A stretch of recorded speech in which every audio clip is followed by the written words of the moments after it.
Good morning. Welcome. We are going to start lying down. I'm going to take this blanket and roll it up. You could also use a couple yoga blocks. I also like to do that. Sometimes shake it up and do it a little differently. But generally a blanket works really nicely. There are these bolsters you can buy. They're called pranayama bolsters. They're basically that size, maybe a little bit thicker. And the same sort of skinny and long. So if you really like this sort of thing and you wanted to invest in a bolster, you could get one of those. But if you don't have that, the blanket works great. All right, so essentially I just want it to kind of go right down the middle of my spine so that there's a little bit of room on either side so the lungs can push the rib cage around. And I like having an opportunity to sort of focus on the breath. You can position your head a little higher. The arms can go way out to the side or stay a little closer to the body. The legs can be straight. You can do a little butterfly. You can rest the feet on the floor. If you like to do something a little asymmetrical, you want one leg straight and one leg bent, you could do that for, a few breaths, 4 or 5, something like that, and then switch to the other side. Sometimes a little asymmetry is nice. So once you've gotten yourself settled in, then we're going to concentrate on a breath that moves the ribs. Now, our diaphragm is connected to the bottom of the rib cage, and it comes down to bring the inhale in. And so it's naturally going to make the belly expand because the diaphragm kind of pushes the internal organs out of the way a little bit. So they, will naturally get a little bit of movement here in the abs. We're not trying to control that. But what we are trying to do is encourage the ribs to move. So the ribs, the little muscles in between, those are our secondary breathing muscles. We also have a little chest muscle up here that helps. And that's really the most impactful thing that most of us can do to get better, deeper, more robust lung expansion, breathing, volume, is to get the ribs moving.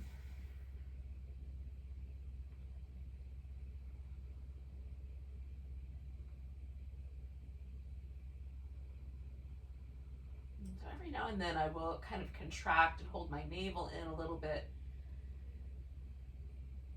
to get a little bit bigger, a little more robust movement in my lungs, but I don't do that every breath.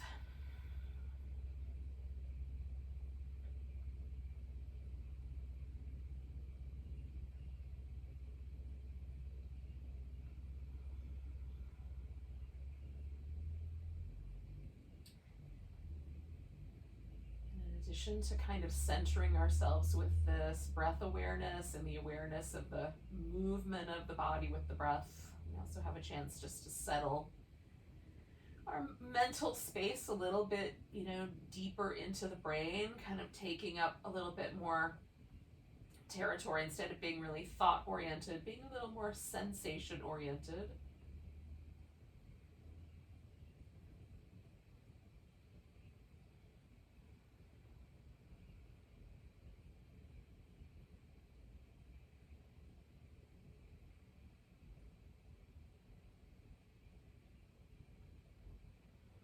Take about, 4, maybe 5 more breaths, about 30 more seconds here.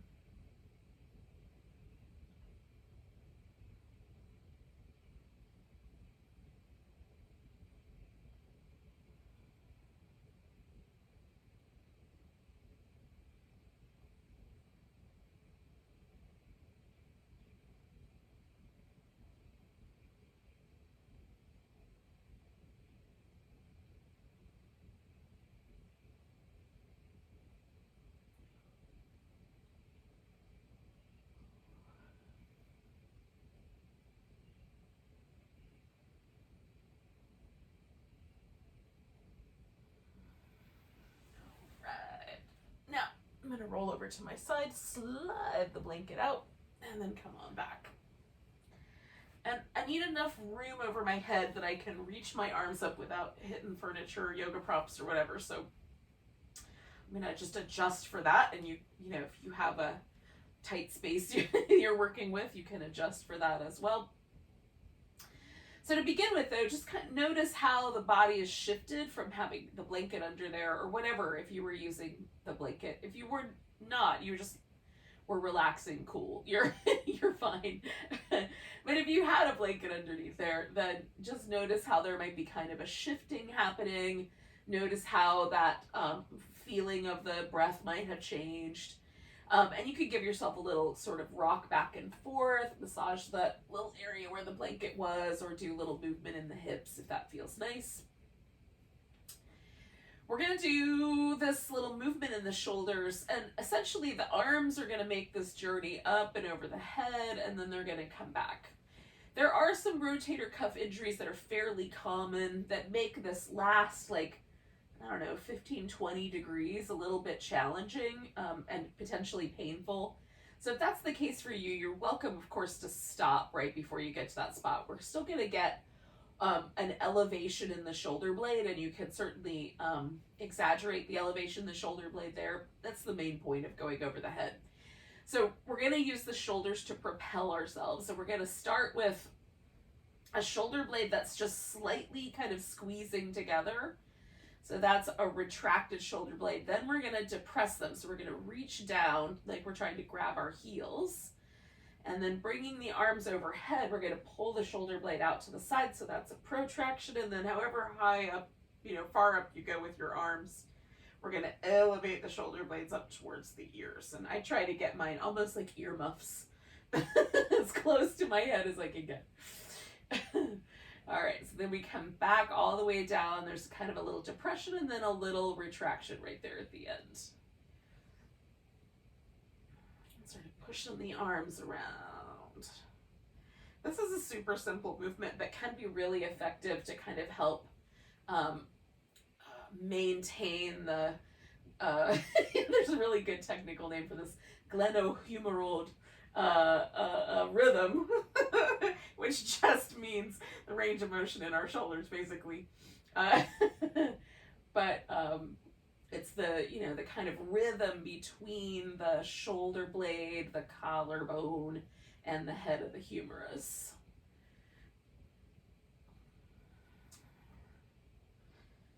All right, so we'll come back, and we're going to do that one more time, going all the way up and over, and on the way back, we'll pause at the point of protraction, like that, right there, where the fingertips point up. So when you get there, just pause there. And then we're going to do this little protraction and retraction. And I love doing this laying down because the floor sort of provides resistance. So I'm pulling my shoulder blades way out to the sides and then drawing them in towards each other against the resistance of the floor, and then pulling them out, and then drawing them in. And then pulling them out. We'll do a couple of little stretches for different parts of the shoulder along the way today, but we're just going to do one more of these for now. And we'll hold that retraction. So I'm going to really snuggle that in, reach over, grab my right arm with my left hand, and I'm going to try to pull my shoulder blade out and hold it at the same time. So I'm going to use my left arm to try to pull my arm over and my shoulder blade off my back. And I'm using every muscle in my upper back to hold that shoulder blade in place. It's not very exciting to look at. I'm not even clear you can tell what's going on, but I'm working very hard under the surface here.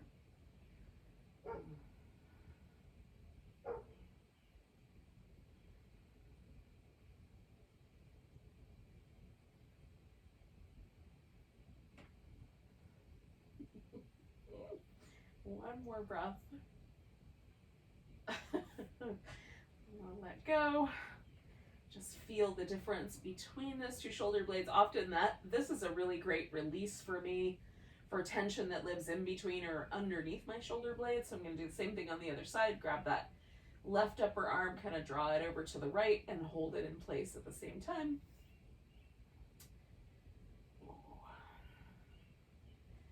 Sometimes if my shoulder blade won't completely settle onto my back, because the muscle is tight or there's A little bit of kind of a hiccup in my rhythm there. This will set it right. If you like it as much as I do, you can keep this little stretch and do it in the morning before you get out of bed, or at night before you go to sleep. I try to get to it every day. All right, we're going to do 2 breaths.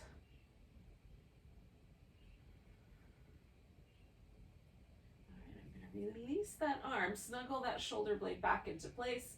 Just kind of notice, and then I'll lower my arms all the way. All right. So if you want to give your shoulder a little shake out, you can do that, or you can just windshield wiper your legs back and forth. You can bring your knees in when you're ready.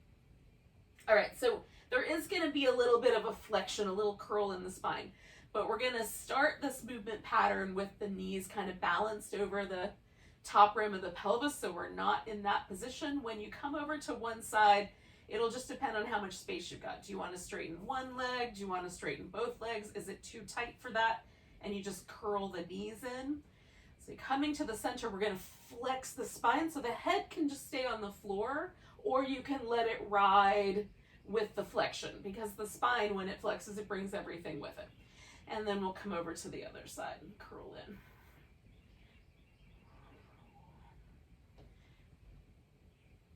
We're just going to go back and forth. Using the obliques. This is one of my favorite little warm-ups for the abdominal region.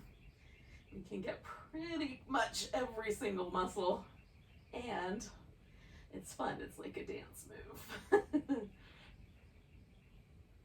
I'm trying to keep my shoulders as stable as I can as I go along here.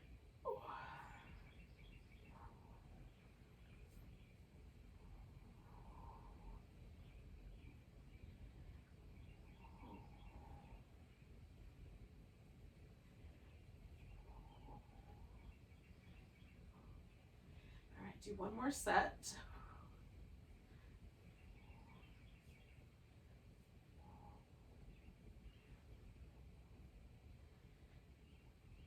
Now I'm going to reach over and grab my right leg.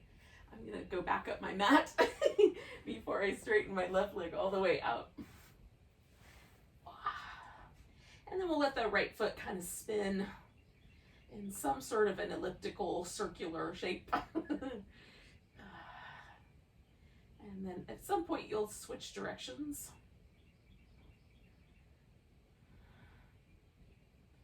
And then at some point you'll point and flex your foot. I try to get a little movement in my toes and the ball of my foot as best I can.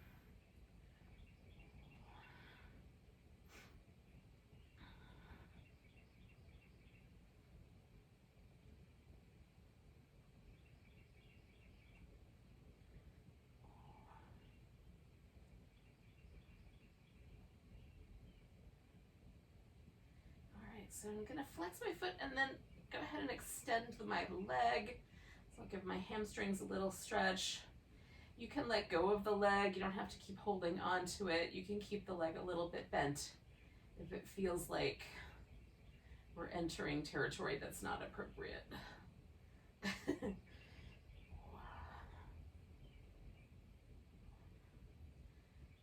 one more of those.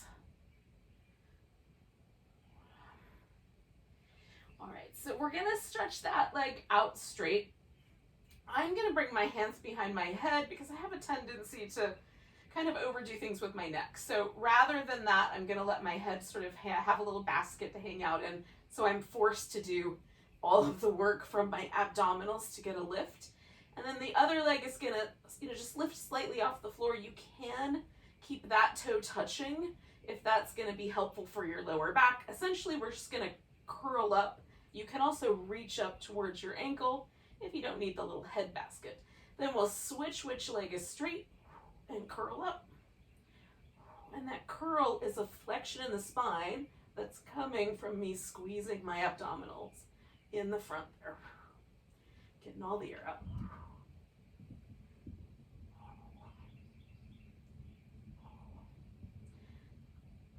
Reach through both legs.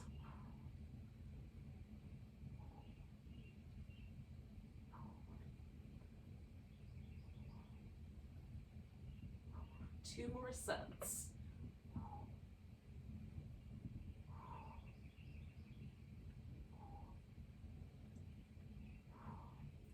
Now I'm going to put my head back down, grab hold of that left leg, hang on to it, and spin my left foot in circles.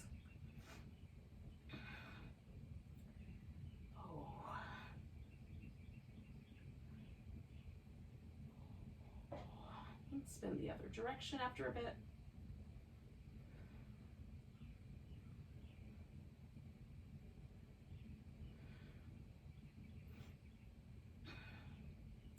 And then point and flex after a bit.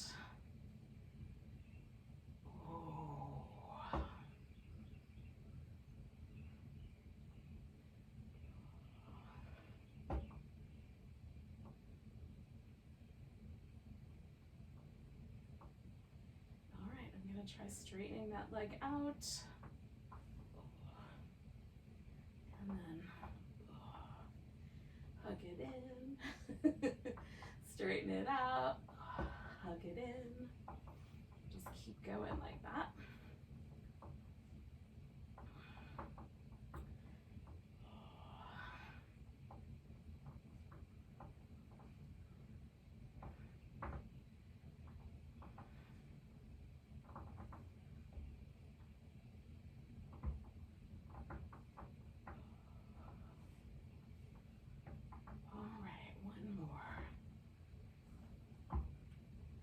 Now we're going to bring both knees in, and then again you can keep your hands behind your head, or you can bring your hands down near your ankles. Essentially we're going to stretch everything out and curl everything back in and try to maintain whatever little flexed spine we can get. Some people will be so flexed, so tightly flexed that their shoulders will be off the ground, and some of us, the shoulders will be much closer to the floor. We're just going to try to stay as lifted as possible throughout this movement pattern.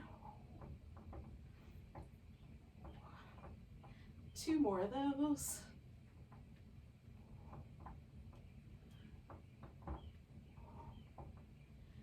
Beautiful. Bring your head back down. Give yourself a nice big long stretch.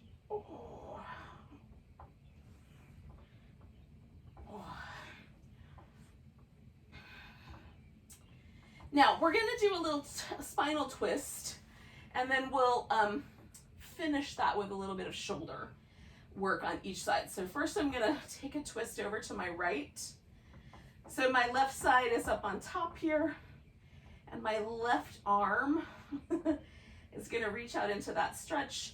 You can, if you like, wrap one leg around the other, or even hold on to your big toe and stretch that leg out if you like, with or without a strap, whichever version of the twist you're up for. I just try to make as much room as I can down the side of my rib cage and breathe at the same time.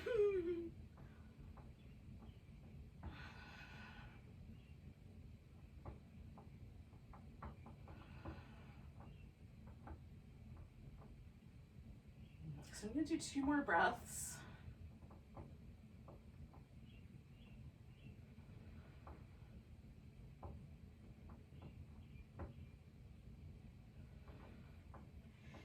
So I'm going to roll all the way onto my right side, and my left arm is going to make this circular pattern. So it can be a tighter funnel or a big wide plane of a circle. It will really depend on how your shoulder feels about this range of motion.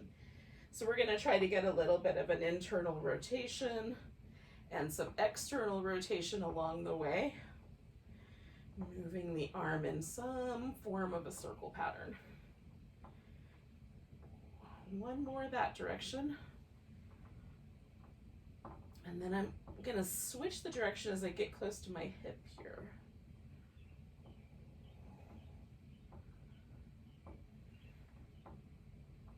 I'm trying to sort of reach into that shape a little bit within reason. I'm going to do 1 more circle on this side. Okay, I'm going to let that Bring me all the way back and out of the twist on that end. Give that left arm a little jiggle. See if I notice any differences or any change in sensation between the two sides. And then if you're ready, take the legs over to the left. We'll sort of lengthen down this right side and maybe stretch out through that right arm. And again, you can do any of the variations for the twist.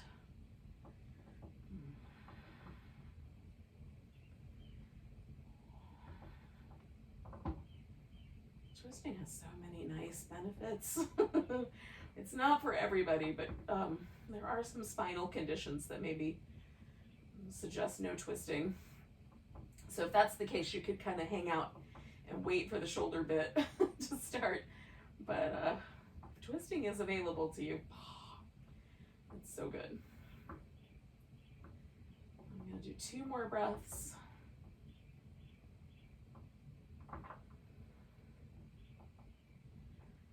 And then I'm going to go ahead and bring myself all the way over onto my left side again. I just need to make sure that I have enough room to make my little circle, and I'm going to try to direct that attention from my shoulder and let the arm be an extension of that. A little rotation in each direction.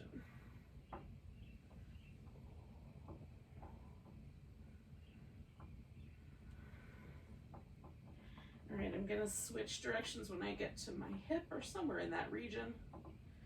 And that's the, direction of the circle itself. I'm still doing these little movements in my shoulder, rotating this arm bone out and rotating the arm bone in from the shoulder blade as I go.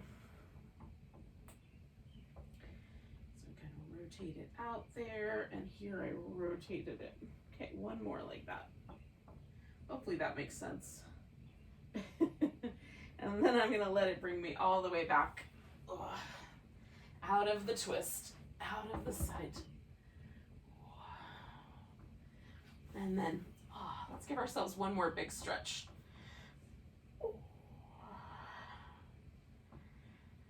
Now, we're essentially just going to flip upside down or flip right side up, however you want to think about it. Just roll onto your belly.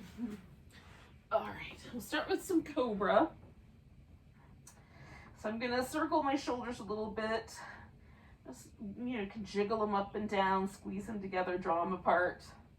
Just liquefy that portion of upper back. Now, rather than pushing from the front to come into a Cobra, we're going to lift from the back. And essentially, we're going to imagine lifting from this sort of lower half of our back, from the bottom of the rib cage, so that we get the spinal extensors to do the vast majority of the work here. So we lift, the head can then join us. We're going to plant the palms and broaden the chest. You can bend at the knee if that's more helpful. I anchor down through my big toes. And then come on back down. Now I'm going to pull my hands back a little bit, but if that's problematic for your wrists, just pick your favorite spot for your Cobra. And again, sort of liquefy the upper back as best we can. Releasing any tension from there, and then lifting from that middle portion of your spine. Come back to Cobra. Coming back down. One more time. Sort of liquefying.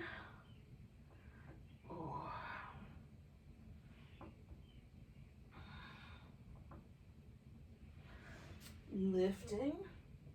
Broadening out.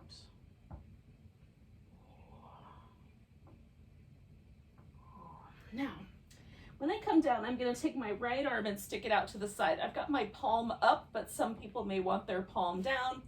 And I'm also going to bring my hand, so rather than be directly out from my shoulder, it's kind of more aligned with my hip. The angle works better for me, and you can experiment. So I'm going to roll toward this arm. It's going to help me to have something to rest my head on, so I'm going to grab this block. And then right here, kind of halfway, not quite laying all the way onto my side, but mostly, I'm going to adjust my arm so that there is no numbness or tingling in my fingers. I have a slight bend in my elbow, sort of like that, and then I draw the shoulder sort of back and down. So I get the broadest sort of shape, and then I'm just rolling toward it a little bit more. There will be a stopping point. Some people may want to reach this arm around behind them. You may want to put this foot on the ground. I just sort of extend that leg and let it hold me in place. And this stretches out the front of my shoulder, my little anterior deltoid up here on the top. But if this is more problematic, roll a little closer to the center line rather than rolling backward more. We'll do 2 more breaths. Shoulders can be such a kind of interesting area. We often carry a lot of tension and stress there. But it's such an interesting joint. Come on out of there and then give yourself just a little bit of movement in that shoulder. Again, I'm just trying to kind of liquefy that whole, shoulder blade, upper back, chest, arm bone region. All right, so I'm gonna do the other side. Putting my left arm out, I'm gonna roll toward it, adjust it, and then see how far into it feels appropriate to roll. And then we'll pause for that stretch. Don't forget to breathe.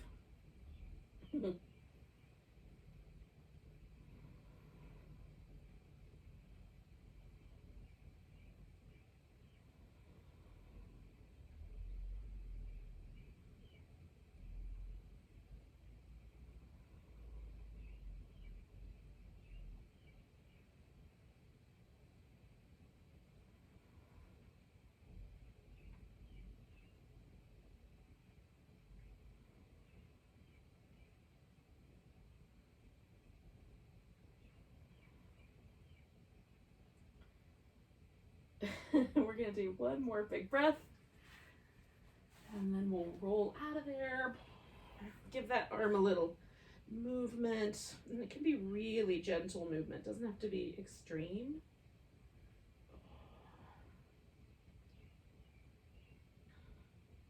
Now you are welcome to go back all the way to child's pose if you like.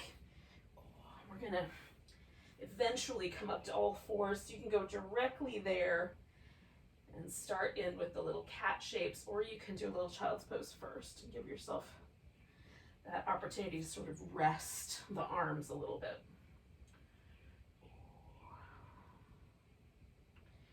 We did this little experiment on Monday. We're going to do this experiment again. So do a couple of cats where you just feel the sort of motion, the sort of relationship between your hips and your shoulders and the way the spine moves between the 2 spots.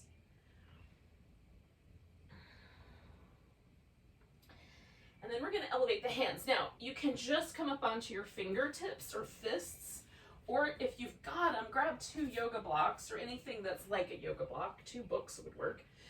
And get your hands positioned just a little bit higher. So we're going to do the same shapes, the little cat shapes. What I like about having the arms a little higher up, it's just a little experiment, but it gives my upper back a little more of the emphasis of the shape.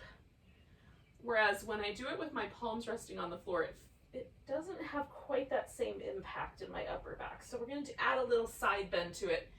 So I'm just going to walk my hands over to the right.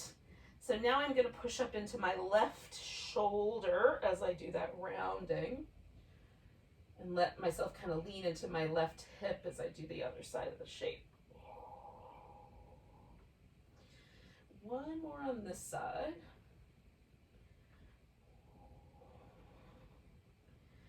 All right, I'm going to come back to the middle, do one more there.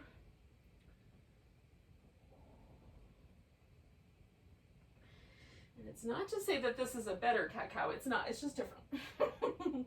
Over to the left so we can get into the right side a little bit. All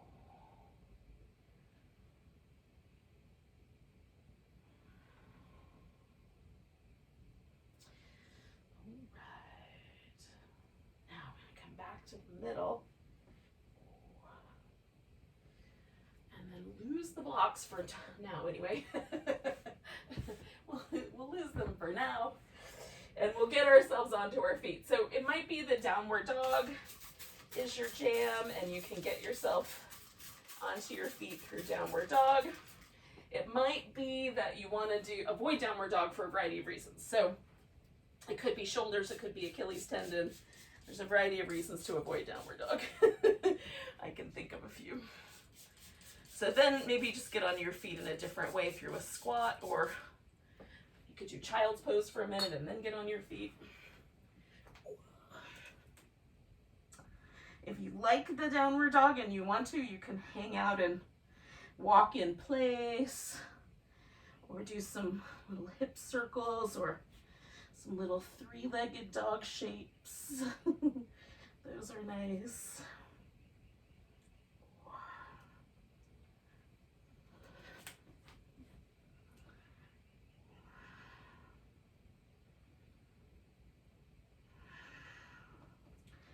I'm sort of enjoying taking my heels a little wider in dog these days, and then trying them in a little closer in relationship to the toes. Let's see what that does. There's so many ways to play with downward dog. And then you could also play with a forward bend. If you just kind of get tired of having the weight on your arms, you can bring yourself onto your feet. And I'm just doing this little sort of bend one leg, sway over, bend the other, sway over. A little stretch down through my inner thighs. And then eventually we'll bring ourselves up so that we are standing up. You know, correct for my wardrobe malfunctions so they won't tug on me too bad, so I can really feel my mountain pose. This is the main thing for me with like clothes being twisted around or slightly out of position, is they'll sway some of my attention.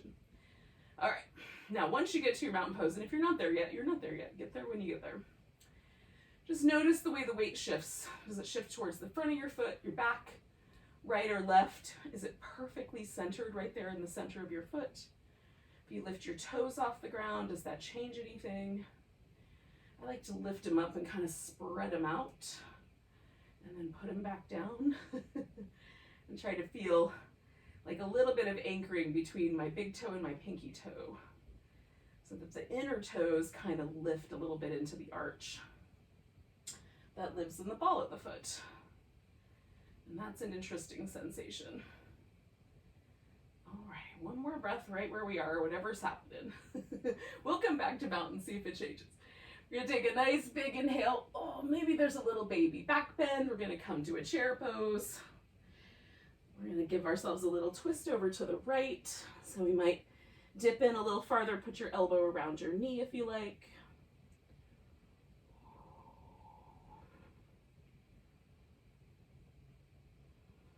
One more breath.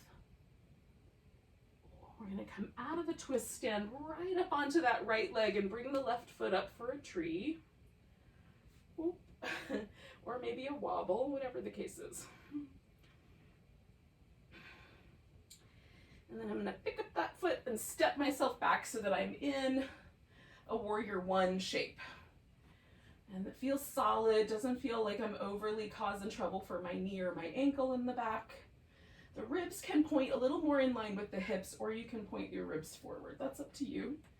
We're going to straighten out the front leg and then bend it again.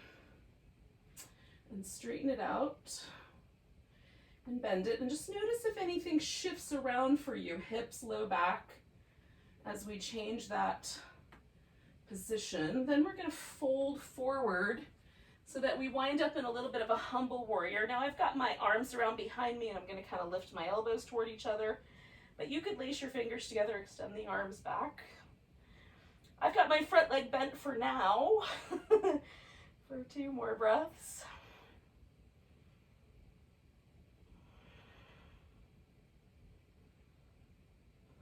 I'm going to release my arms And once again, extend my front leg out. You might wind up wanting to pick your torso up off your thigh a little bit, or wanting to keep that leg slightly bent, whatever feels like the best balance for your hamstrings. For me, the torso up and the leg straighter is always better than having the knee slightly bent. That feels like it loads the attachment point for my hamstring more than it loads the middle of my hamstring, which is what's happening now. So we'll do one more big breath here. Now you can just stay with the pyramid, bend your knee, and hang out with the bowing warrior, which feels really nice. Or you can step yourself back, take downward dog, and add in the sun salutation, or just hold that dog. So this is your opportunity to sort of customize your practice. You can even put in some push-ups if you like, so it's extra juicy. We're gonna take a 3-legged dog when you get to the end of all that stuff. We'll step that foot forward. Come back to either your bowing warrior or your straight leg. Stretch the pyramid thing there.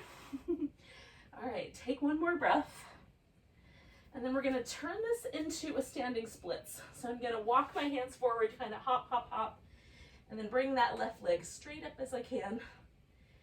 And see how much I can bend over with one leg in the air. One more breath here. Me and my hamstrings are trying to get along really nicely.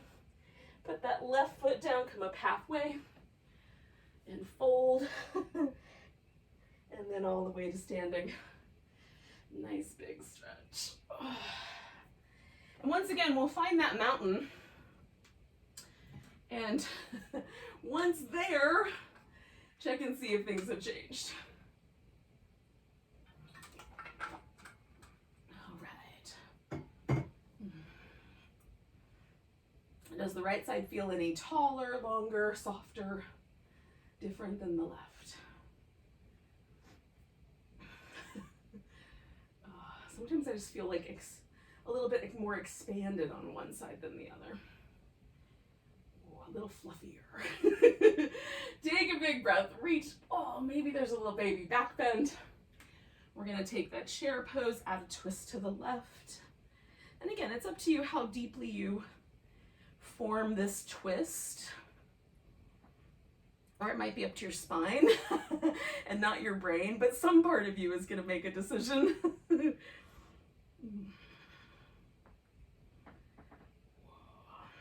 2 more breaths.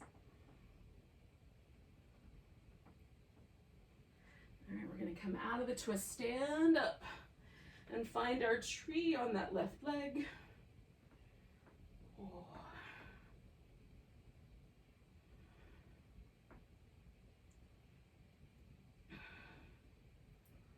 And then I'm gonna pick that guy up and step it back and find that warrior shape, some version. Straighten out the front leg, see what that does. Bend the knee. I like this little dynamic. When I straighten out the front leg, everything in my hips kind of shifts. As soon as I bend that leg, there's a lot more stretch in certain places. It's a little more zesty. Not hugely zesty, but a little bit. All right, we're gonna keep that leg bent. I'm gonna fold forward again into this little humble warrior. Oh.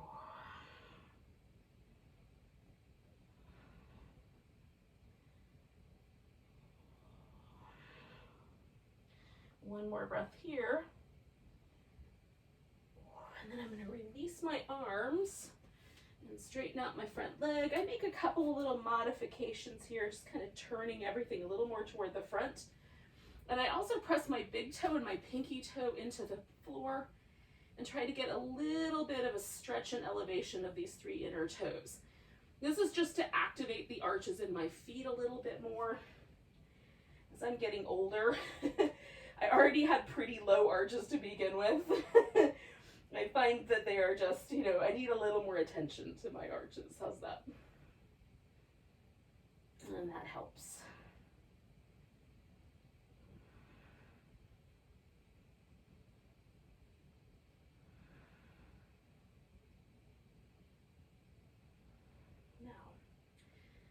once again, you can stay with this. If you and your hamstrings are just like, oh, this is the shizzle, stay with that. You can bend the knee and come back to that sort of humble warrior, or you can step back into your downward dog and then stay there, or use that as your sun salutation launch, coming forward into your plank, lowering down when you're ready, taking that upward dog or cobra. And then once you're back to downward dog, there's going to be that little three-legged dog moment. So you might take that left leg and give it a little shake out. And then when you're ready, you'll step it forward, come back to this humble warrior shape, or maybe the straight leg shape. And then we're going to walk our hands forward, lean in, maybe a couple little hops to our standing splits. And we're all together again. Whatever choices we just made.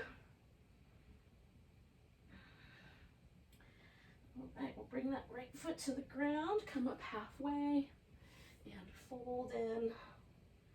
And then come all the way back to standing. Give yourself a big stretch. Find your mountain pose once again. And this time we'll have one more opportunity to just see where it landed. My legs feel longer after doing that particular sequence. What about yours? Oh. Now we're gonna get ourselves into a pigeon pose. And there's a variety of pigeon options. You can do a full pigeon pose. You can do a laying on your back pigeon pose, or you can do a seated pose where you put one leg up on top of the other in whatever fashion works. So I'm gonna take basically a little sun salutation to downward dog and then make my way into a pigeon from there.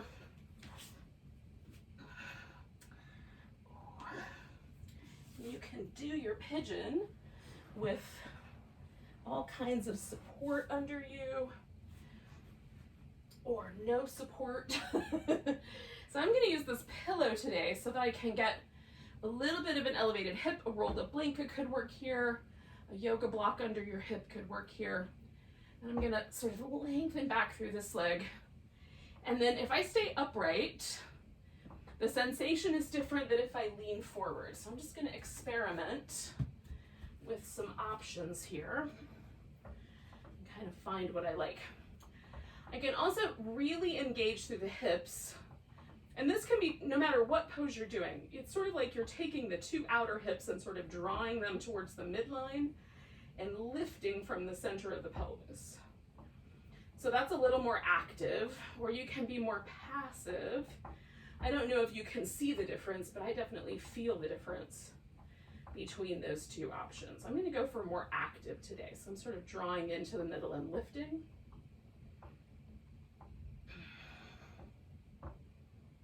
We'll stay here for about another 5 or 6 breaths.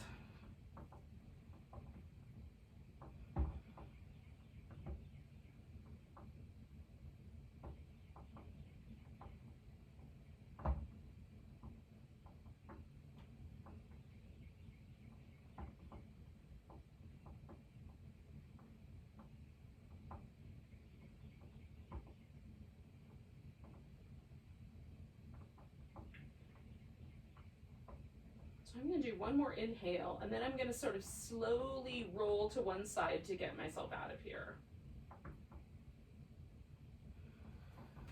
Okay. I'm bringing my left leg around. Now, if you did this on your back, you can just join us at a seated position now. And if you were doing the seated position, you might leave your legs where they were. I'm just going to bring this guy around the front to the point where I can keep both my sit bones on the floor. That leg can be wrapped around a little bit more. It's really a matter of your anatomy. So I want my sit bones to be able to be nice and solid. I want to feel like this lower part of my back is nicely extended, not like sinking backward, so that the twist here is appropriate and not overly kind of directed towards that T12, L1 joint.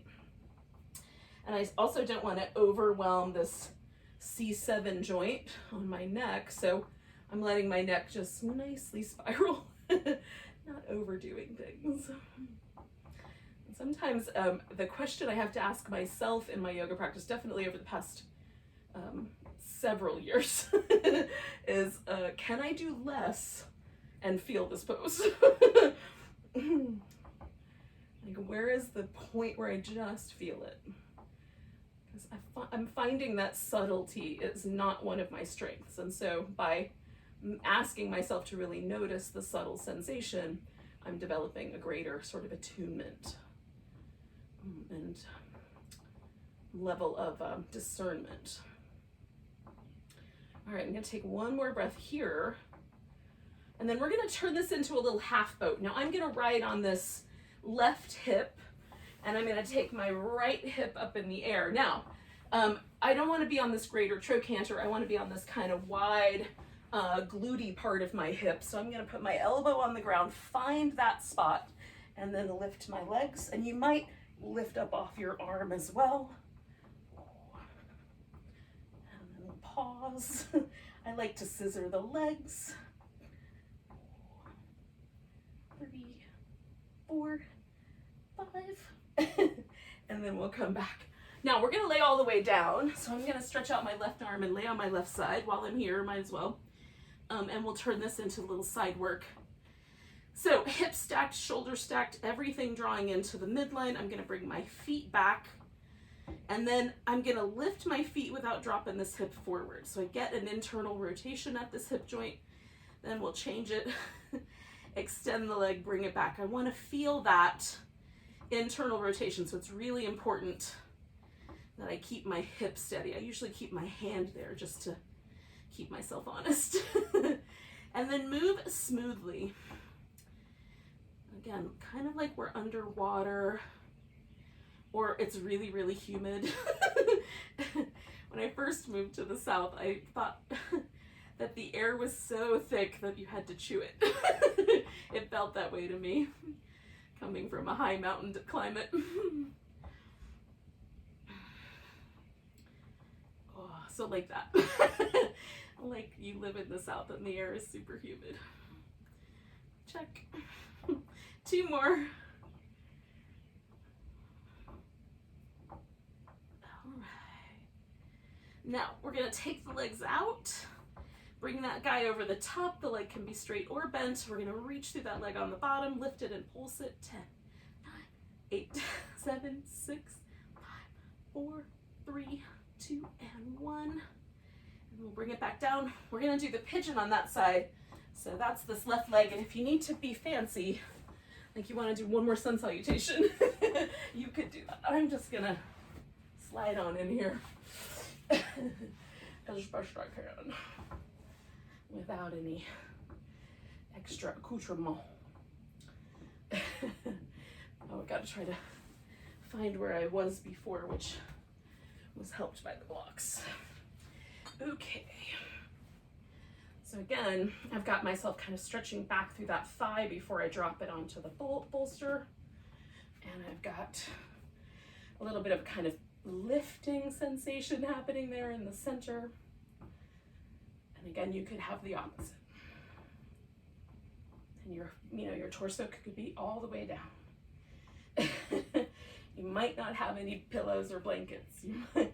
You might just be doing a different version. Whatever it is. Active muscle or relaxed muscle, your choice. We'll stay for about 4 more breaths, maybe 5. Depending on how good I do as counting.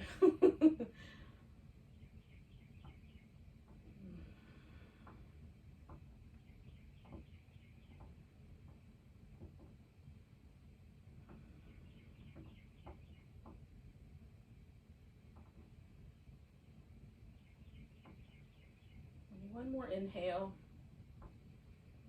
and then I'm going to spin this into my twist. Ooh, bringing that all the way around. And again, I'm going to get myself nice and steady.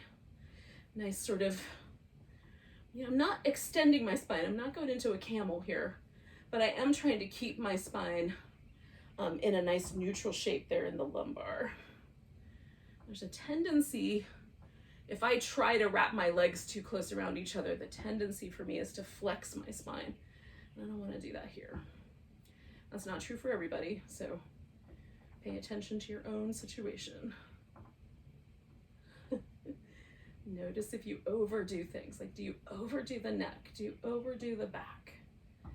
Can you give yourself a chance to just be like a little more subtle? And what would that be like? Or maybe you don't like subtle. So you intentionally make a choice to not be subtle. That's okay too. 2 more breaths. And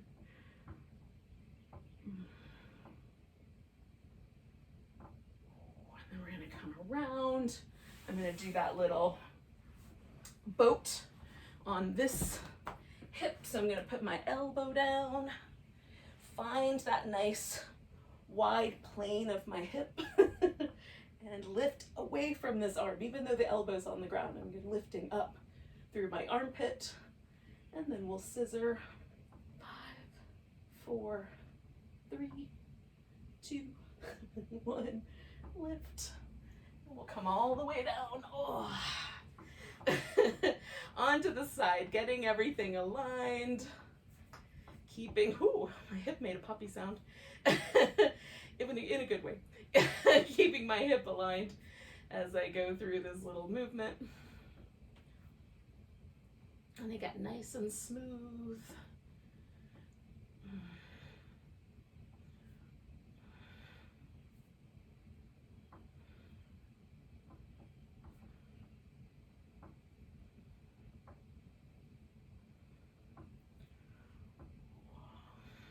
Two more.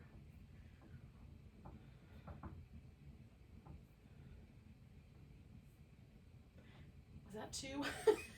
It might have been. I'll add a bonus one just in case.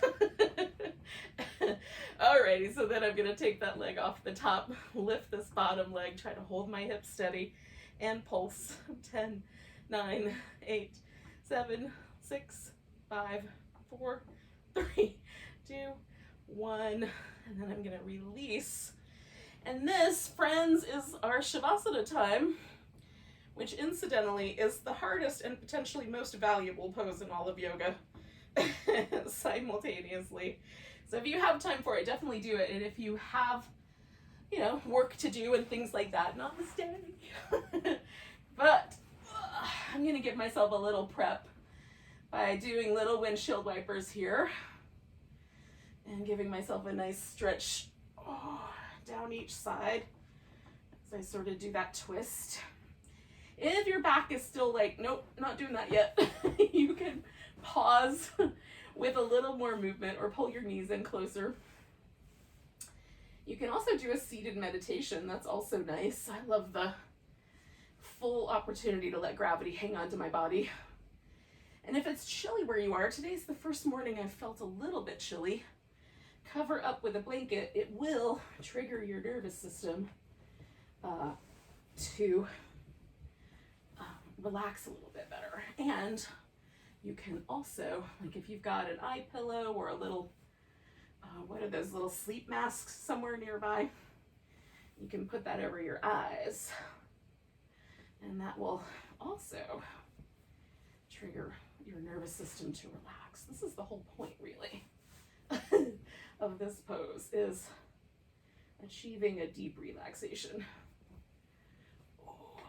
So I pull my shoulder blades like slightly out and down. I let the arm kind of find a natural home once I've done that. I like my upper back to feel broad. And then find the position that lets your legs relax. I put a pillow under mine.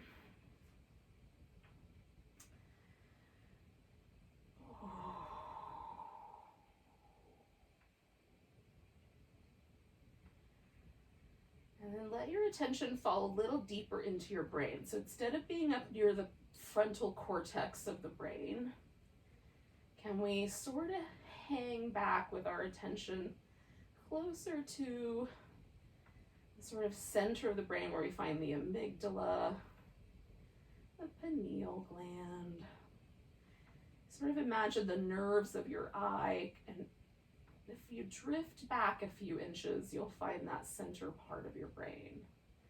So the eyes relax there, and then go straight down through your spine and relax the throat and the back of the tongue.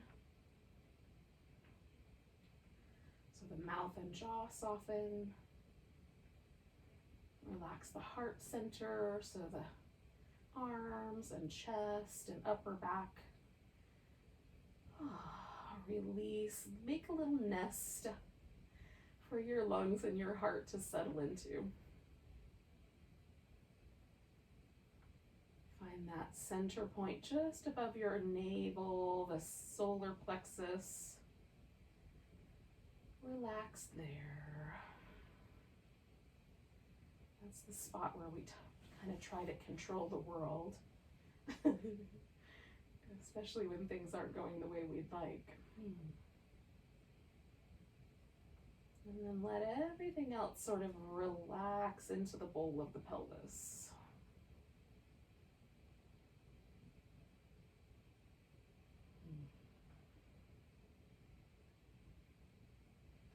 Whole body relaxed.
Now take a really big breath. Let go with a big Invite yourself to wiggle, stretch, move in any way that feels good to you. Roll to whatever your favorite side is. And then bring yourself to a seated position when you're ready.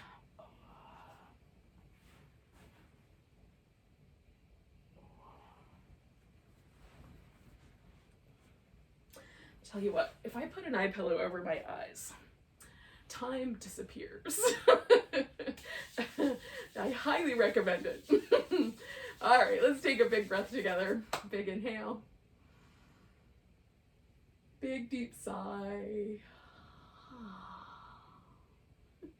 Namaste.